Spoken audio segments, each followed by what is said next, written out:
The clock on the wall showed 9:47 p.m., but David Kim was still sitting at his desk, staring at spreadsheets that seemed to blur together after another 16-hour workday. The office building was almost empty now, just the cleaning crew making their rounds and a few other workaholics like himself burning the midnight oil. David rubbed his tired eyes and looked around the sterile office space. 3 years. 3 long years he had been working at Sterling Financial Group, and what did he have to show for it? The same cramped cubicle, the same mountain of paperwork, and the same feeling that he was invisible to everyone who mattered in this company. He picked up his coffee mug only to find it was empty again. This was probably his 8th cup today, but who was counting? David had lost track of how many late nights he had pulled, how many weekends he had sacrificed, and how many family dinners he had missed, all in the hope that someone would notice his hard work.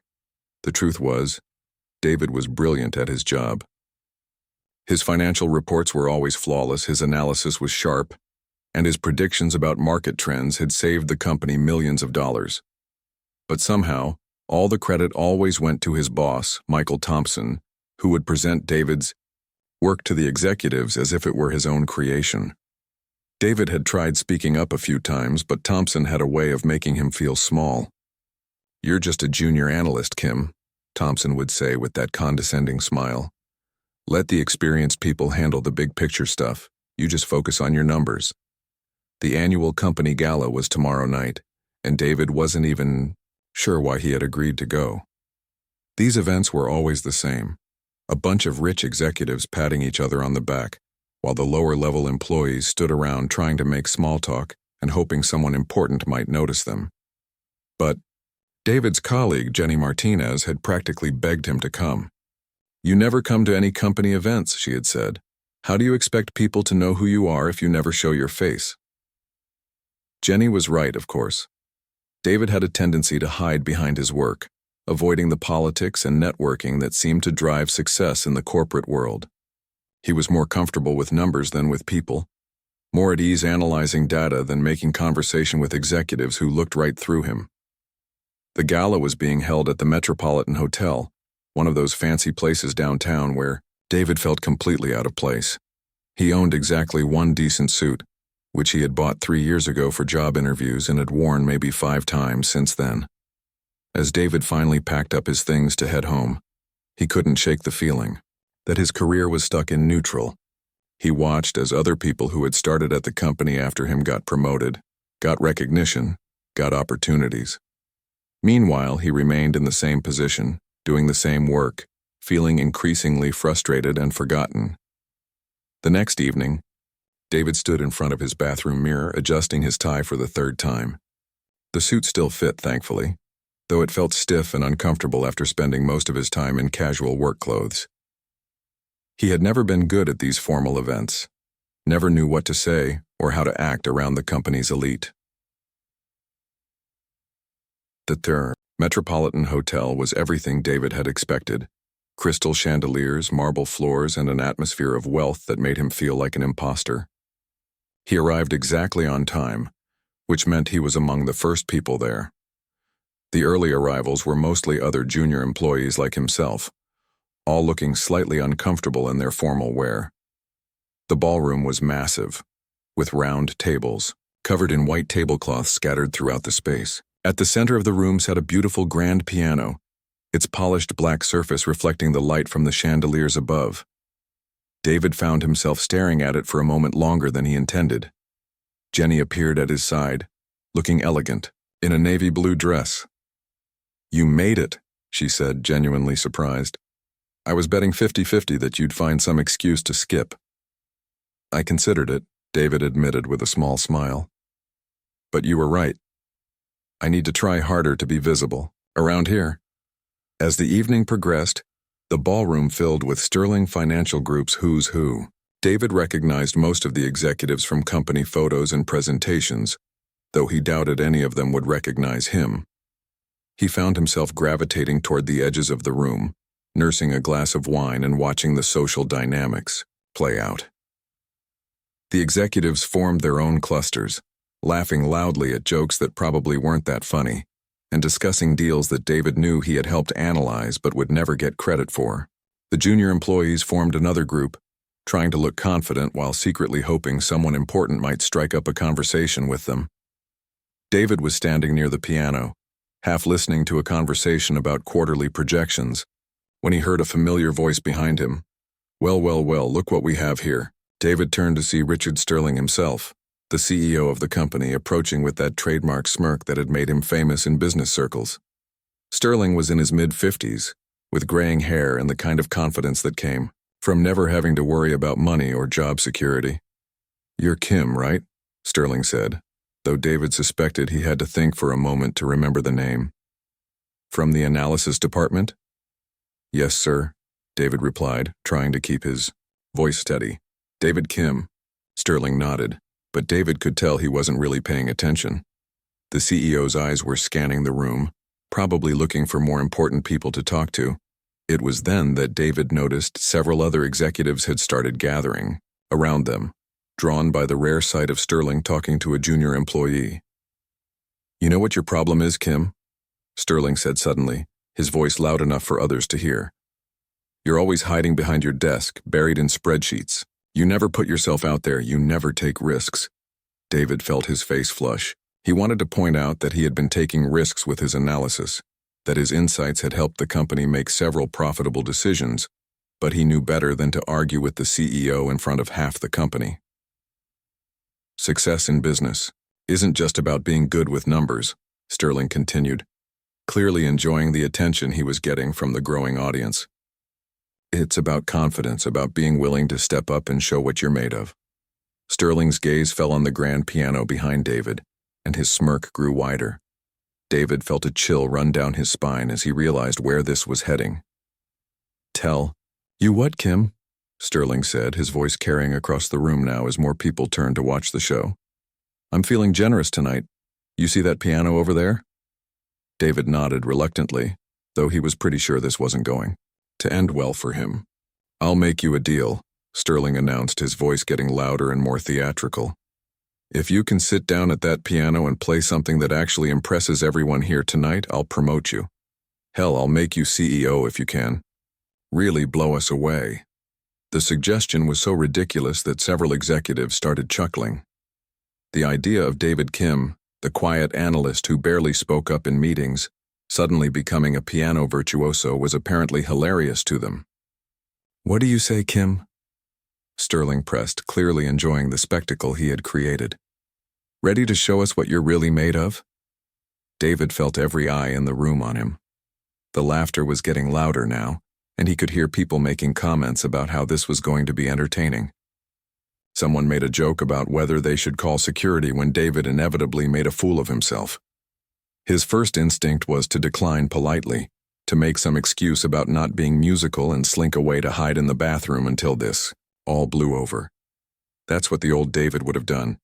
Avoid conflict, avoid attention, avoid any situation where he might fail publicly.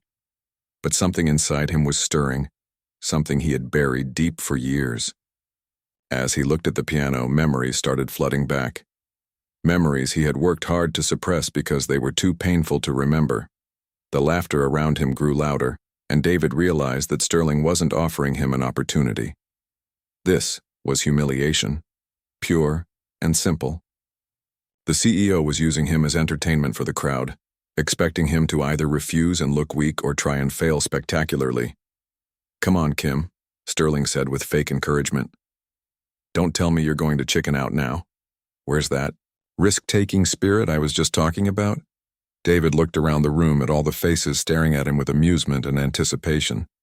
These were people who had ignored him for 3 years, who had taken credit for his work, who had made him feel invisible and unimportant. And now they were all watching, waiting for him to embarrass himself for their entertainment. For a moment, David considered walking away. He could leave right now, go home and pretend this never happened. But then he thought about all those late nights, all those missed opportunities, all those times he had let people walk over him because he was afraid to stand up for himself. Maybe it was time to stop hiding. David took a deep breath and looked directly at Sterling. "All right," he said quietly. "I'll play. The room erupted in surprised murmurs. Clearly, no one had expected him to actually accept the challenge. Sterling's smirk faltered for just a moment before returning full force. As David sat at the piano bench, his mind traveled back 20 years to a small apartment in Queens where everything had been different. He was 8 years old again, standing on a wooden stool to reach the keys of an old upright piano that his parents had bought secondhand from a neighbor who was moving away. His mother, Grace Kim, had worked 2 jobs back then, cleaning offices at night and working at a dry cleaner during the day. His father, Robert Kim, drove a taxi 16 hours a day, 7 days a week. They were Korean immigrants who had come to America with nothing but hope and determination to give their son opportunities they never had. The piano had been Grace's idea. She had seen a documentary about child prodigies and became convinced that music lessons were the key to success in America. In this country, she would tell David in her broken English, talent opens doors that money cannot. David's first piano teacher was Mrs. Patterson, an elderly woman who lived 3 blocks away and charged $20 for a 30-minute lesson. It was money the Kim family could barely afford, but Grace insisted it was an investment in David's future. What nobody expected was that David was actually gifted, not just talented, but genuinely exceptional in a way that made Mrs. Patterson call other music teachers to come listen to this quiet boy play. By the time he was 10, David could play pieces that most adult amateur pianists couldn't handle. The breakthrough came when Mrs. Patterson convinced David's parents to let him audition for the music program at Lincoln Center. It was a long shot. The competition was fierce, and most of the other kids came from wealthy families who had been grooming them for this moment their entire lives. But David's audition was remarkable. He played Chopin's Minute Waltz with such precision and emotion that the judges asked him to play it again, thinking they had misheard something. Then they asked him to sight read a piece he had never seen before. Then they asked him to improvise. 3 weeks later, the acceptance letter arrived. David Kim, the son of a taxi driver and a cleaning lady, had been accepted into one of the most prestigious youth music programs in the country. The next 8 years were a blur of practice sessions, competitions, and performances. David's talent continued to grow at an incredible rate. He won state competitions, then regional ones, then national ones. Music teachers started calling him a once-in-a-generation talent. His parents sacrificed everything to support his musical education. They moved to a smaller apartment to afford the increased lesson fees. Robert started driving nights exclusively because the tips were better. Grace took on a 3rd job on weekends. They ate rice and vegetables for dinner most nights so they could pay for David's sheet music and competition entry fees. But the sacrifices seemed worth it when David received a full scholarship to study at the Juilliard School. At 18, he was going to one of the world's most famous music conservatories, with professors who had taught some of the greatest pianists of the modern era. David's first year at Juilliard was everything he had dreamed it would be. He was surrounded by other incredibly talented musicians, pushed by professors who demanded perfection, and inspired by the possibility that he might actually make it as a professional pianist. His technique continued to improve, but more importantly, his artistic interpretation deepened. He learned to find the emotional core of every piece he played, to tell stories through music in a way that could move audiences to tears. The plan was simple: graduate from Juilliard, win a few major international competitions, and begin a career as a concert pianist. David's professors believed he had the talent to play with major symphony orchestras around the world. His parents dreamed of seeing their son perform at Carnegie Hall. But life has a way of destroying even the most carefully laid plans. It was during David's sophomore year that his father started having chest pains. Robert had been working such long hours for so many years that he had ignored the warning signs his body was sending him. When he finally went to the doctor, the news was devastating. Robert Kim needed immediate heart surgery, and even with insurance, the medical bills were going to be enormous. Worse, he wouldn't be able to drive a taxi for at least 6 months, which meant the family's primary source of income was gone. Grace tried to take on more work, but there were only so many hours in a day. The bills started piling up: medical, Bills, rent, groceries, and the thousand small expenses that come with keeping a family afloat. David watched his parents age 10 years in the span of a few months. His mother, who had always been strong and optimistic, started crying when she thought he wasn't looking. His father, who had taken such pride in working hard to support his family, became depressed and withdrawn as he realized he couldn't provide for them anymore. The breaking point came on a Tuesday evening in March. David had just returned from a particularly intense practice session when he found his parents sitting at the kitchen table, surrounded by bills and medical statements. His mother was holding a piece of paper and crying quietly. "What's wrong?" David asked, though he was afraid he already knew. His father looked up with tired eyes. "We're going to lose the apartment," he said simply. "We can't make the rent next month." David felt the world shift beneath his feet. "What about the payment plan with the hospital?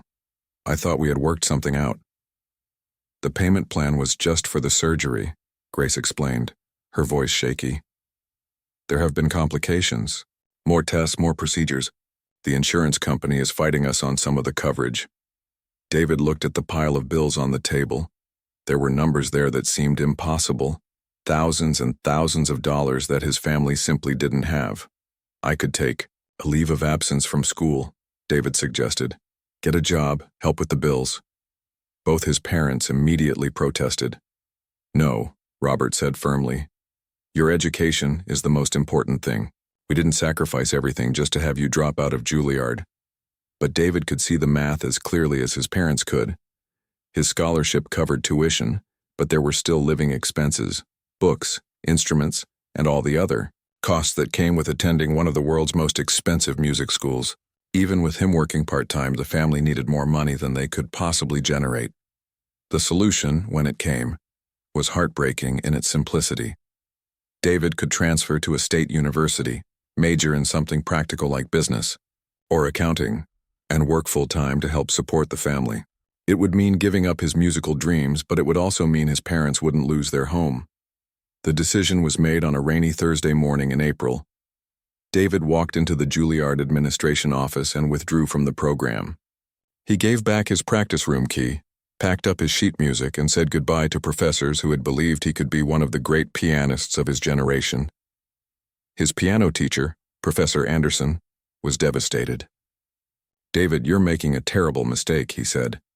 "Talent like yours comes along once in a lifetime. There has to be another way." But there wasn't another way, at least not one that David could see. He enrolled at a state university business program and got a job working nights at a warehouse. The money wasn't great, but combined with his parents' income once his father was able to return to work, it was enough to keep the family afloat. David told himself he would return to music someday.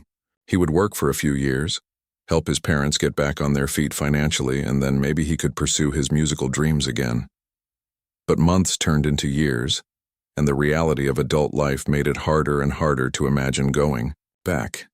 He finished his business degree and got a job at a small accounting firm. The work was mind-numbing compared to the intellectual and emotional challenges of music, but it paid the bills. He helped his parents pay off the medical debt, and eventually, they were able to move to a nicer apartment. But something inside, David had died during those years. He stopped playing piano entirely. The sight of the instrument was too painful, a reminder of everything he had given up. When his parents suggested he might want to start playing again for fun, he always found excuses to avoid it. The worst part was watching other people his age who had stayed in music school. Some of his former classmates from Juilliard were beginning to make names for themselves in the classical music world. David would occasionally see their names in concert programs or read about their successes online. And it felt like watching an alternate version of his own life, the life he might have had if circumstances had been different. Eventually, David moved to a better job at Sterling Financial Group. The work was more interesting than accounting, and the pay was significantly better. He told himself he was building a career, making something of his life, but deep down he knew he was just going through the motions. Years passed, and David became increasingly disconnected from the person he used to be. The passionate, artistic, young man who had dreamed of playing Carnegie Hall was buried under layers of spreadsheets, quarterly reports, and corporate meetings. He rarely even listened to classical music anymore. It was too painful a reminder of what he had lost. His parents had never stopped feeling guilty about what had happened. They had achieved their goal of becoming American citizens. They were financially stable, and their son had a good job with a respectable company. David's fingers found their position on the keys. And in that moment, 15 years of suppressed memories came rushing back like a dam breaking. He closed his eyes for just a second and felt the familiar weight of the keys beneath his fingertips. The smooth coolness of ivory and ebony that had once been as familiar to him as his own heartbeat. The piece he chose was deliberate. Chopin's Nocturne in E-flat major, Opus 9, number 2. It was the same piece he had played for his final recital at Juilliard, the last time he had performed seriously before walking away from music forever. It seemed fitting that this would be the piece to mark his return. David began softly, almost tentatively. The opening notes floated through the ballroom like whispers, so gentle that some people had to strain to hear them. This wasn't what the crowd had expected. They had anticipated either complete disaster or perhaps a simple tune like Happy Birthday or Chopsticks. Instead, they were hearing something that sounded almost professional. Richard Sterling's smirk began to falter as the melody unfolded. This wasn't the embarrassing spectacle he had planned.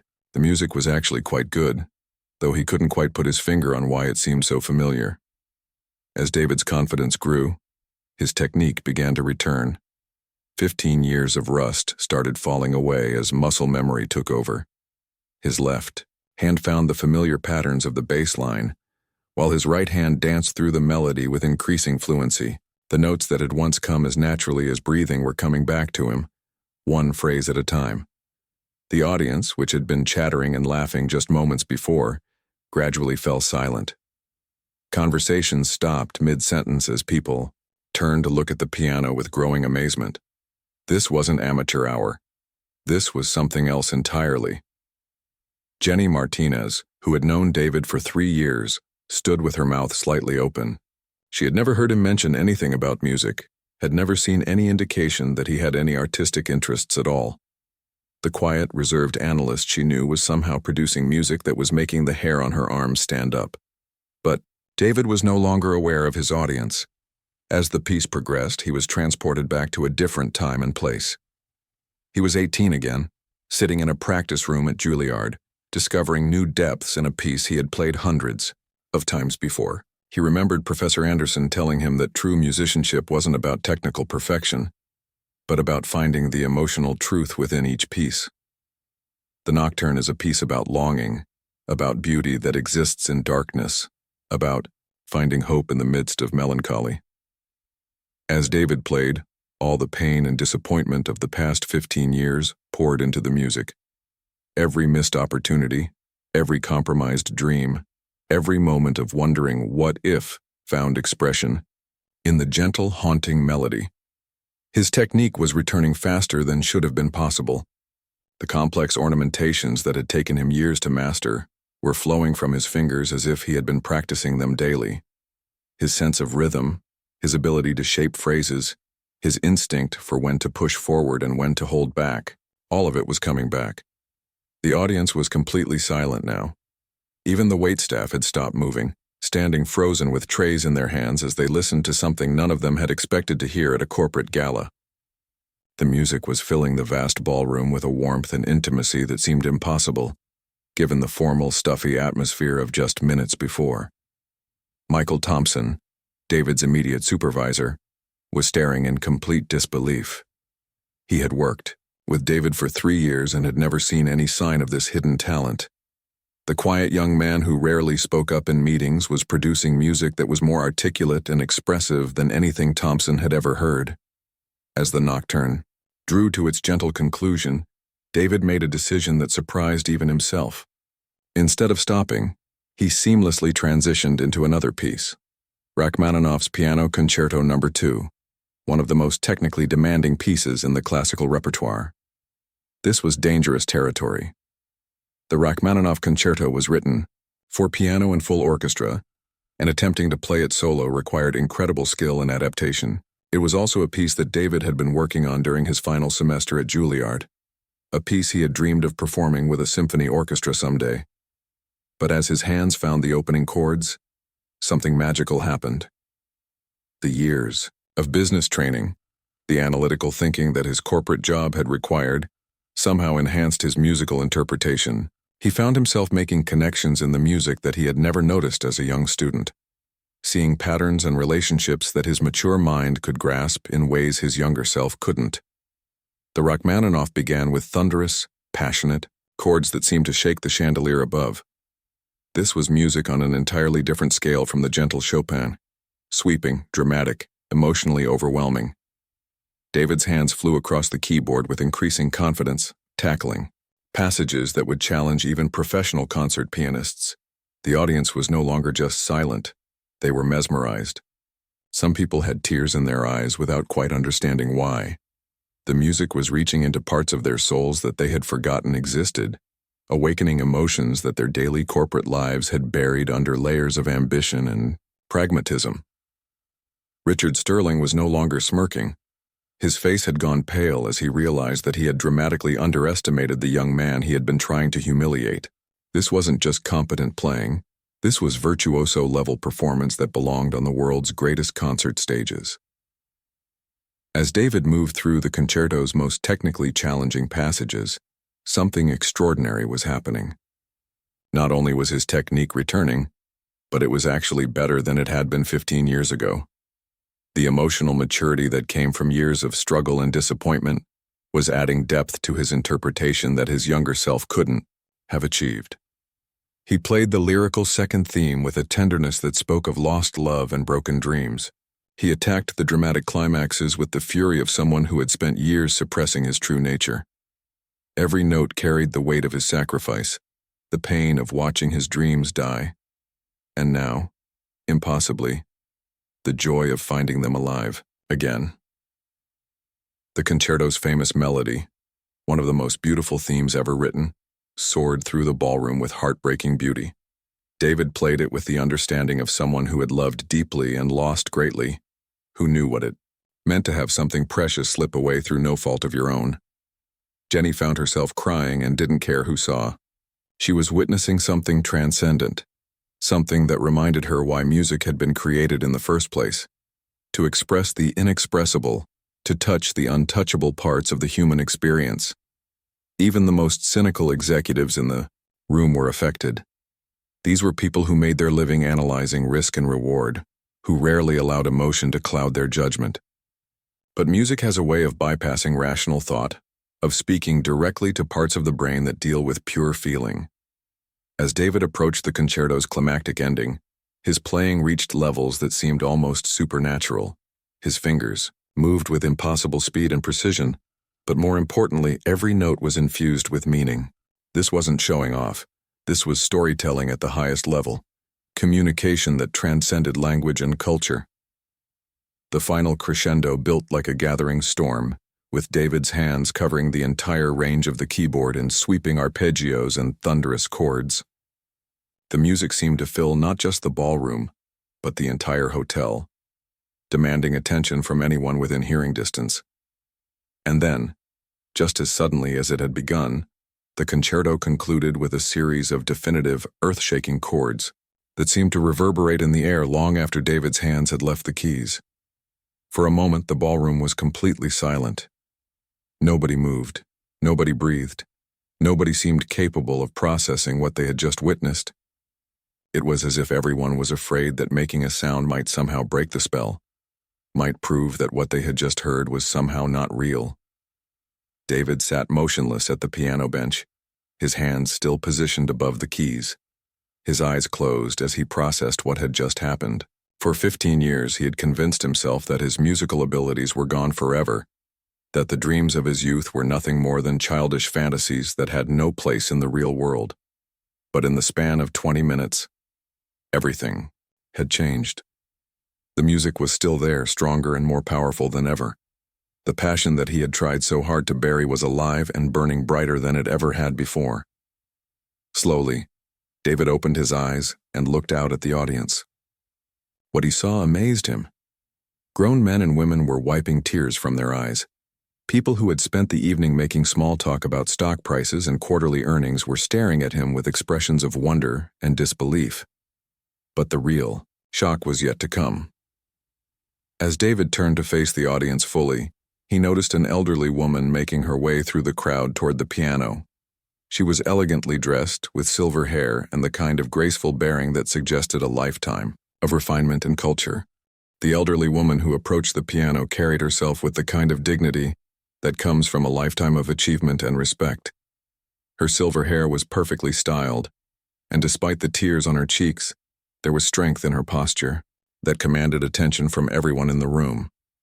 As she drew closer, David could see the quality of her evening gown, the understated elegance of her jewelry, and most importantly, the way other people in the room were stepping aside to let her pass. This was clearly someone of significant importance, though David had no idea who she might be. But Richard Sterling knew exactly who she was, and the color had completely drained from his face. Standing before the piano was Elena Volkov, the legendary Russian-born pianist who had been one of the most celebrated classical musicians of the past 50 years. She was also, much to Sterling's current horror, his estranged mother. Elena Volkov's story was the stuff of classical music legend. Born in Moscow in 1945, she had shown extraordinary musical talent from an early age. By the time she was 16, she was performing with major European orchestras. Her technique was flawless, but what set her apart was her ability to find emotional depths in music that other pianists couldn't access. She had defected from the Soviet Union in 1968, at the height of the Cold War, risking everything for the freedom to play the music she loved without political interference. Her dramatic escape, hidden in the trunk of a diplomat's car, had made international headlines and cemented her reputation as someone who would sacrifice anything for art. In America, Elena's career had flourished beyond anyone's wildest dreams. She performed with every major symphony orchestra in the world, recorded dozens of albums that became classics, and inspired a generation of young pianists. But more than her performing career, Elena was known for her dedication to music education and her belief that artistic expression was essential to human dignity. She had married Jonathan Sterling, a wealthy businessman, in 1972. Their son Richard had grown up surrounded by music and culture, but had chosen to reject everything his mother represented in favor of the cold, calculating world of finance. The rift between mother and son had grown wider over the years, especially after Jonathan's death, when Richard had made it clear that he considered his mother's artistic pursuits to be impractical and frivolous. Elena had not spoken to her son in over 3 years, not since the day he had told her that her foundation work was a waste of time and money, and that she should live in the real world for once. The comment had devastated Elena, not because it was cruel, but because it revealed how completely Richard had misunderstood everything that mattered to her. Tonight, Elena had only come to the gala because her assistant had convinced her that it would be good for public relations. The Volkov Foundation, which Elena had established to support young musicians and music education programs, occasionally partnered with corporations for fundraising events.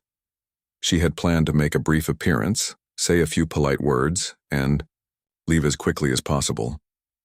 She had been standing at the back of the room, trying to avoid her son and counting the minutes until she could politely escape when David had begun to play. The opening notes of the Chopin Nocturne had stopped her in her tracks. Elena had heard that piece performed thousands of times by students, amateurs, and world-class professionals.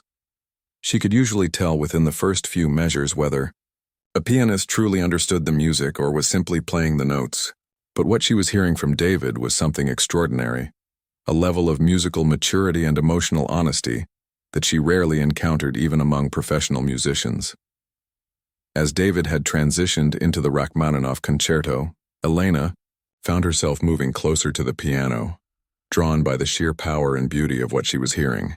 This wasn't just technically excellent playing. This was storytelling of the highest order, communication that transcended the boundaries between performer and audience.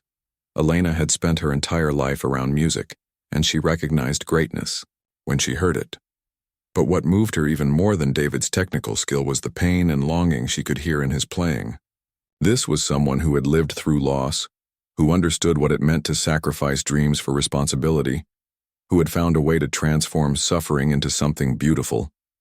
Now, as she stood before David at the piano, Elena was struggling to compose herself. She had not expected to be so deeply moved by anything at her son's corporate event, and she certainly hadn't expected to discover a musician of David's caliber hiding in plain sight in a ballroom full of business executives.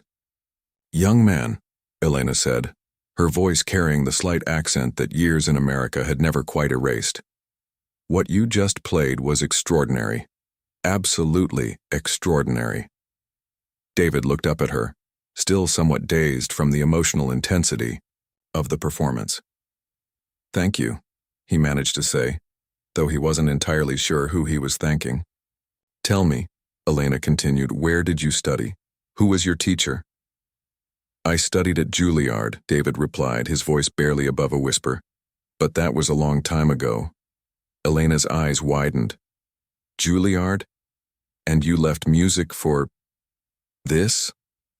She gestured toward the ballroom full of business executives. David felt a familiar stab of pain. "Yes, ma'am. Family circumstances required it." Elena nodded with understanding. She had seen talented young musicians forced to abandon their dreams many times over the years, and it never stopped breaking her heart.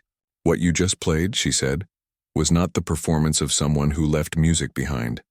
That was the performance of someone who carries music in their soul, regardless of what their day job might be."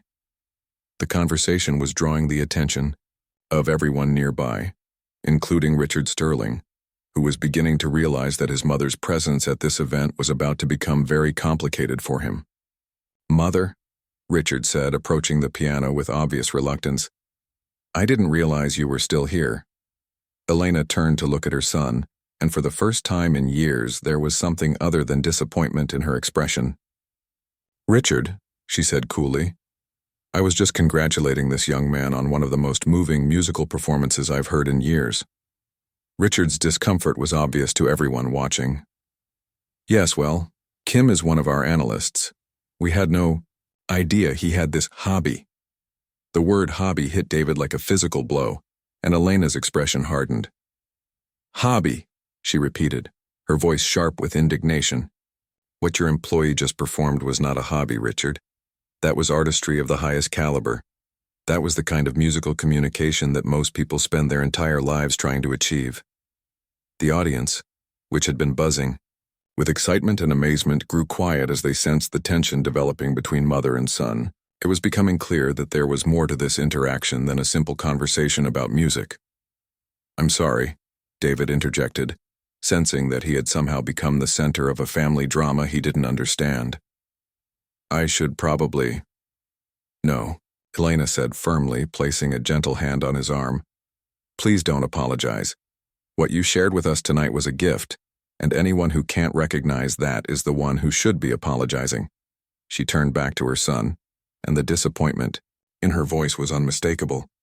"This is exactly what I've been trying to tell you for years, Richard. Art isn't something frivolous or impractical. It's what makes us human. It's what connects us to something larger than quarterly profits and stock prices." Richard's jaw tightened. "Mother, this is neither the time nor the place for one of your lectures about the importance of art." "Isn't it?" Elena replied. "Your employee just demonstrated more emotional intelligence and communicative ability in 20 minutes than most of your executives show in their entire careers."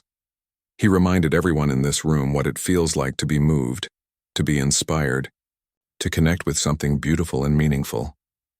The crowd around them was growing larger, as word spread through the ballroom that something significant was happening at the piano. People who had been networking and making small talk were drawn by the intensity of the conversation and the obvious emotional weight of the moment. Elena turned back to David, her expression softening. "Tell me about your time at Juilliard. What happened? Why did you leave?"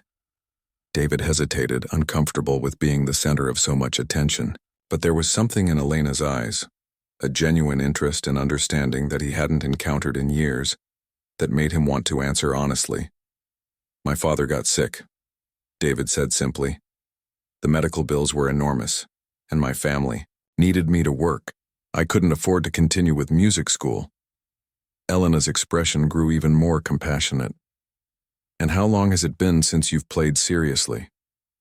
15 years, David admitted. Tonight was the first time I've touched a piano since I left school. The admission sent a murmur through the crowd. The idea that someone could perform at David's level after 15 years away from music seemed almost impossible. Elena shook her head in amazement. 15 years? And you can still play like that? Do you have any idea how extraordinary that is? Before David could respond, Elena turned to address the crowd that had gathered around them. Her voice carried the authority of someone accustomed to commanding attention. The silence in the ballroom was deafening. Every person in the room was staring at Richard Sterling, waiting to see how he would respond to his mother's challenge.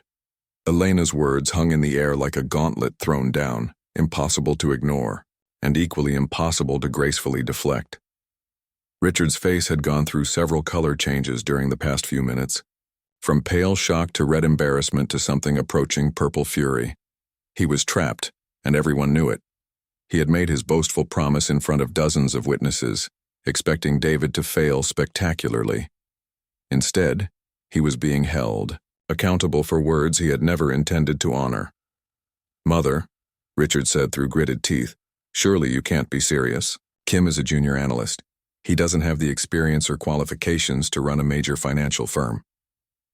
Elena's eyes flashed with the kind of steely determination that had carried her through decades of challenging performances and difficult career decisions. "Experience and qualifications?" she repeated. "What qualifications did you have when your father handed you this company? And what experience prepared you to recognize and develop talent when it was sitting right under your nose for 3 years? The crowd shifted uncomfortably. This was clearly a family argument that had been building for years, and David's performance had simply provided the spark that ignited it. But nobody dared to leave. The drama was too compelling, and everyone sensed that they were witnessing something that would be talked about for years to come. David stood frozen beside the piano, feeling like a pawn in a chess game between forces much larger than himself. The business card in his hand felt simultaneously weightless and heavy with possibility. Elena Volkov. He was beginning to understand who she was now, and the implications were staggering. Michael Thompson, David's immediate supervisor, was standing nearby with his mouth hanging open. The quiet employee he had taken credit for, the one he had dismissed as lacking ambition and leadership potential, had just delivered a performance that was being praised by one of the world's most respected musicians. The ramifications for Thompson's own career were beginning to dawn on him. Jenny Martinez was still crying, but now her tears were a mixture of joy for her friend and amazement at the turn of events. She had always known David was special, though she could never have imagined anything like this. Watching him discover his own power was like witnessing a butterfly emerge from a cocoon. Elena continued her confrontation with her son, her voice growing stronger and more authoritative. "For 3 years, this young man has been creating the financial analyses that have made your company millions of dollars. I've done my research, Richard. I know where your best investment strategies have been coming from, even if you've been taking credit for them." Richard's face went pale again. His mother's intelligence network had always been formidable, but he hadn't realized she had been keeping tabs on his business operations.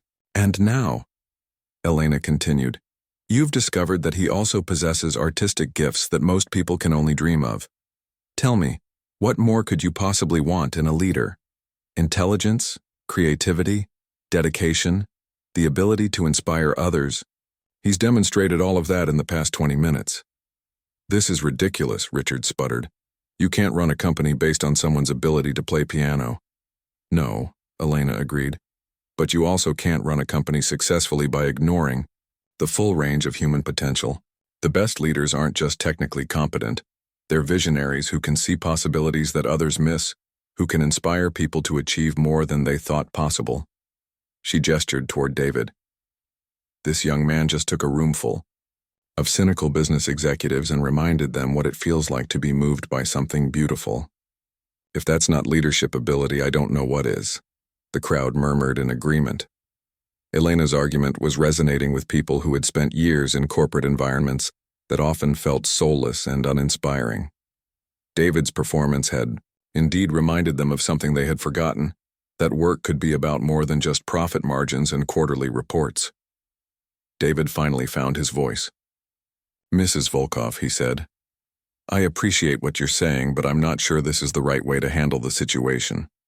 Mr. Sterling made his offer as a joke, and I don't think anyone expected—" "A joke?" Elena interrupted, her voice sharp, with indignation.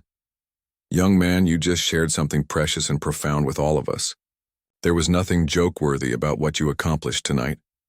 She turned back to her son. "Richard, you have a choice to make right now.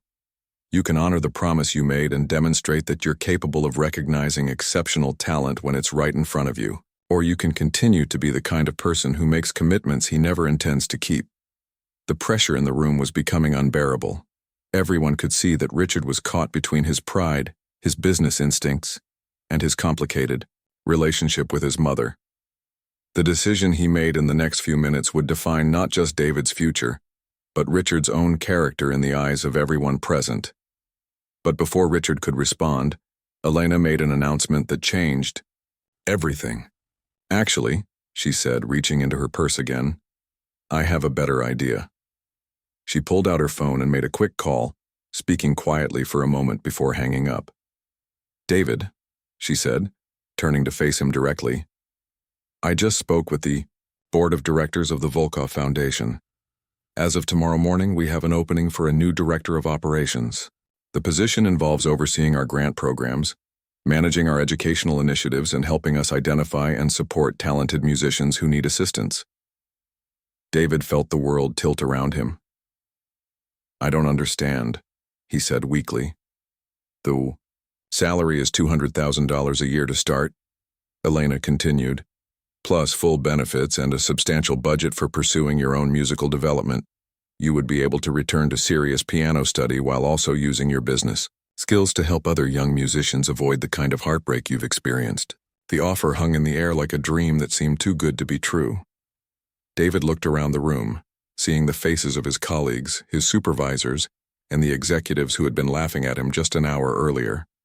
Everyone was staring at him with expressions ranging from amazement to envy, to genuine happiness for his incredible good fortune. "But," Elena continued, "there is one condition." David's heart sank. Of course there was a condition.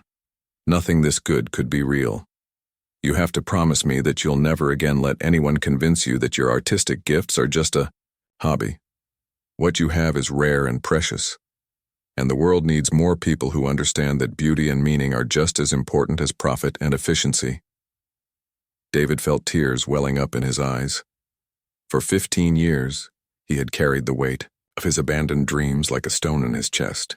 He had convinced himself that artistic pursuits were luxuries he couldn't afford, that practical concerns had to take priority over passion and creativity. But Elena's offer represented something he had never dared to hope for: a chance to live, a life that honored both his practical skills and his artistic nature. He wouldn't have to choose between supporting himself and pursuing music. He could do both. "Mrs. Volkov," David said, his voice shaking with emotion, "I don't know what to say." "Say yes," Elena replied simply. "Say yes to a life that makes use of all your gifts. Say yes to helping other young musicians who are facing the same impossible choices you once faced. Say yes to proving that art and business can work together, to create something more meaningful than either could achieve alone." David looked around the room one more time. He saw Jenny smiling through her tears, saw his colleagues nodding encouragingly, saw even some of the executives looking genuinely moved by what they had witnessed. Then his eyes fell on Richard Sterling, who was standing frozen in place, realizing that his attempt to humiliate David had backfired in the most spectacular way possible. His mother had not only defended David, but had offered him an opportunity that was infinitely better than anything Sterling Financial Group could provide. "Yes," David said, his voice growing stronger. "Yes, I accept." The ballroom erupted in applause. People who had been strangers an hour earlier were cheering for David's incredible reversal of fortune. Even the waitstaff joined in, moved by a story that seemed like something out of a fairy tale. Elena embraced David warmly, and he could feel years of suppressed hope and joy flowing back into his life. "You made the right choice," she whispered. "Your parents would be so proud." As the crowd continued to celebrate, Richard Sterling stood alone, processing what had just happened. His mother had not only publicly demonstrated his poor judgment, but had also recruited one of his most valuable employees to work for her organization. The humiliation was complete. But as the evening wound down and people began to leave, something unexpected happened. Richard approached David and Elena, his expression humbled and thoughtful. "Kim," he said, "I owe you an apology. I clearly had no idea who you really were or what you were capable of." David was surprised by the genuine regret in Sterling's voice. "Mr. Sterling, you don't need to."